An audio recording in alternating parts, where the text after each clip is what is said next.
Once again, De Gea saves Manchester United to pick up another 3 points, but once again, United had the better of the possession without creating a volume of chances to reflect that. Let's see how the game panned out on the whiteboard. In this game, it was interesting how United used Varane almost as a regista, dictating play from these deep areas, and he played some lovely progressive passes that broke West Ham's midfield defensive line. Going to screenshots of the game, we can see Varane pushed up the pitch into a midfield position. Greenwood is showing for the ball, and he plays a lovely pass to Greenwood that gets him goal side of West Ham's midfield defensive line. But there was an additional tactical variation on how United used Varane to control possession at the back and get United's attacks going.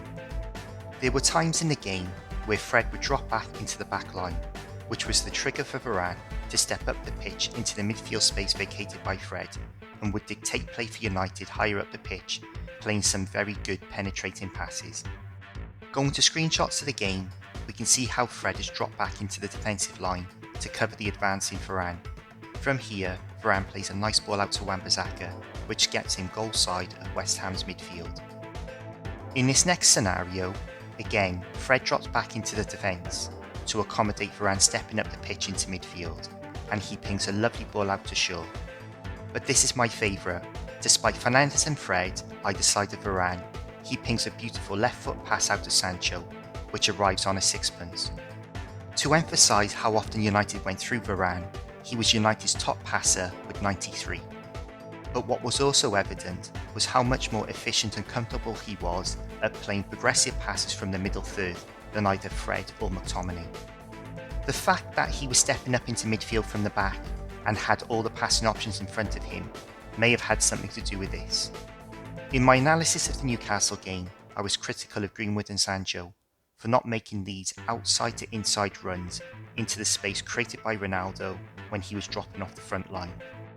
Against West Ham, there were signs that Greenwood was more aware of the space created by Ronaldo and was prepared to attack it. Going to screenshots of the game, Ronaldo drops into the left half space and Greenwood makes an outstanding outside to inside run to attack the space vacated by Ronaldo, but Fernandes overhits his pass. But there were also signs that there is still a bit to go. Ronaldo has dropped off the front line, with Greenwood taking up the centre forward position. Last week, from the same position, Ronaldo stepped up, then made a spin running behind. With Fernandes on the ball, if Greenwood did the same thing, Fernandes would have played the pass, as he did for Ronaldo against Newcastle. Instead, Greenwood goes short for the ball, leaving him and Ronaldo shoulder to shoulder in this deep position, with no one in behind occupying West Ham's defence. At half-time, Roy Keane said that United looked like they can score with every attack. I completely disagreed with him for these reasons. United were able to beat West Ham's press and play through the lines very efficiently, but when we got the ball into the final third, a combination of poor decision making and a lack of quality with the final ball restricted the number of chances we were able to create. Going to screenshots of the game, from a difficult position, United beat West Ham's press and played through the lines really well, with some slick passing. From here, Fernandes has a huge margin of error to play Ronaldo in, but he fails to clear the defender.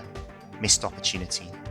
In this next example, Lingard is about to play the ball into the box. With the amount of space there is in the centre of goal, Sancho has to anticipate the ball in and attack the space. Lingard plays a good ball into a dangerous area, but at the time West Ham clear the ball, Sancho hasn't even attempted to attack the space. United did play some good football to get into West Ham's final third, but for me, there was an inevitability that the good positions we got into would not result into chances being created. The Devils' verdict is, after Ollie's farcical performance against Young Boys, with his ridiculous substitutions and tactical adaptations, he redeemed himself on Sunday, with Lingard getting the winner from a Matic pass.